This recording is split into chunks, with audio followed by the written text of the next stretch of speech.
Delenko had discovered that it wasn't Dana because he was afraid of alligators, so he knew somebody was still out and about trying to vandalize and do things to the Mother Paula's property.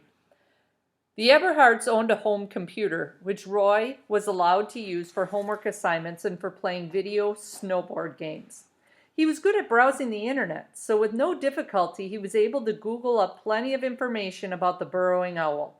For instance, the type found in Florida went by the Latin name of Athene curricularia floridana and had darker feathers than the western variety. It was a shy little bird and, like other owls, was most active after dark. Nesting usually occurred between February and July, but fledglings had been observed in dens as late as October. Systematically, Roy scrolled down the search items one by one until he finally hit the jackpot. He printed out 2 single-spaced pages, zippered them into his backpack, and hopped on his bicycle. It was a quick ride to the Coconut Cove City Hall. Roy locked up his bike and followed the signs to the Building and Zoning Department. Behind the counter stood a pale, freckle-faced man with pinched-looking shoulders. When the man failed to take notice of him, Roy boldly stepped forward and requested the file for Mother Paula's All-American Pancake House. The clerk seemed amused. "Do you have a legal description?" "Of what?" "The property." "Sure, it's the corner of East Oriole and Woodbury." The clerk said, "That's not a legal description. It's barely even a proper address. Sorry, it's all I've got." "Is this for a school project?" the clerk asked. "Why not?" mused Roy. "Yes," he said. He didn't see the harm in a tiny fib if it helped save the owls. The clerk told Roy to wait while he cross-checked the street location. He returned to the counter carrying a fat stack of files in his arms. "Now, which one of these did you want to see?" he asked with a slight smirk. Roy stared in bewilderment. He had no idea where to begin. "The one with all the construction permits?" he said. The clerk pawed through the stack. Roy had a gloomy feeling that the forms and documents were written in such technical terms that he wouldn't be able to understand them anyway. It would be like trying to read Portuguese. That file's not here," the clerk said, carefully tidying the tall pile. "What do you mean?" Roy asked. "The folder with all the permits and inspection notices, it's been checked out, I guess." By who?" "I'll have to talk to my supervisor," the clerk said, "and she's already left for the day. The office closes at 4:30, and it's already, let's see, 4:27. For emphasis, he tapped the face of his wristwatch. "Okay, I'll be back tomorrow," Roy said. "Maybe you should choose another topic for your project." The clerk's tone had an artificial politeness. Roy smiled coolly. "No thanks, mister. I don't give up that easy." From City Hall, he rode his bike to a bait shop and, using a stash of leftover lunch money, bought a box of live crickets. 15 minutes later, he was sneaking through the junkyard.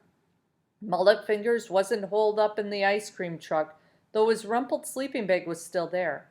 Roy waited inside for a while, but without air conditioning, it was unbearably hot and sticky. Before long, he was back on his bike, heading for the corner of East Oriole and Woodbury. The gate was padlocked. There was no sign of the grumpy, bald foreman. Roy walked along the outside of the fence, scouting for Beatrice's stepbrother or any clever surprises he may have left for the Pancake House people. Roy wouldn't have noticed anything unusual had he not spooked one of the owls, which flared from its burrow and landed in the cab of the bulldozer. That's when Roy saw that the seat was missing. He immediately checked the other earth-moving machines and found the same thing. So that's what the kid was up to the other night, Roy thought gleefully. That's why he told me to bring a wrench. Roy walked back to the gate and opened the container of crickets and held it up to the fence.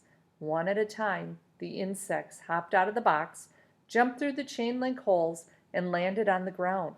Roy was hopeful that the owls would find them once they came out of their dens for supper. He probably should have left when he heard the first honk, but he didn't.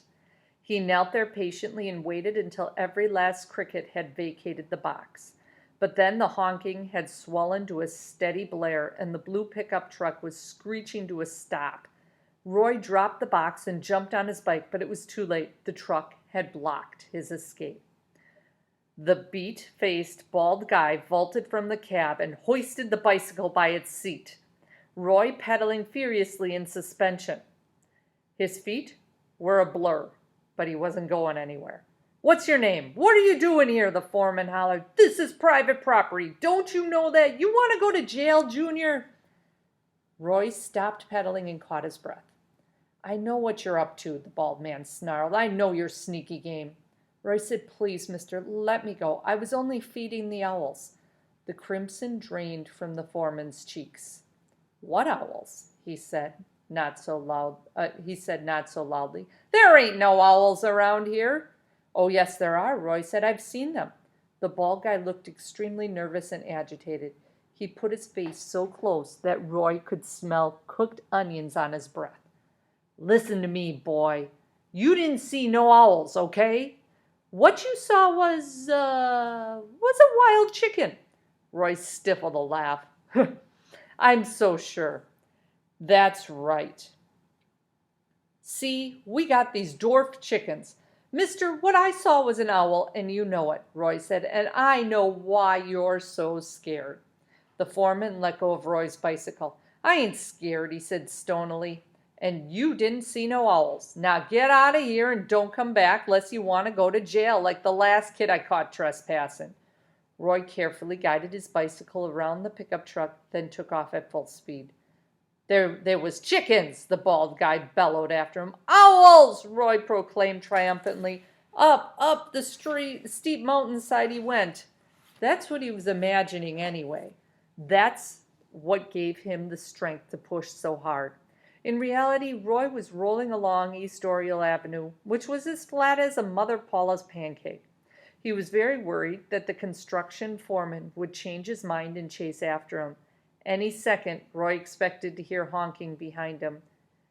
Curses in the wind, the pickup truck trailing so closely that he would feel the heat off its big V8 engine. So Roy didn't look back, and he didn't slow down. He pedaled as fast as he could, his arms taut and his legs burning. He wouldn't stop until he reached the crest of his imaginary Montana mountain and coasted downhill into the coolness of the valley. And that's the end of the chapter. That's where we're going to stop.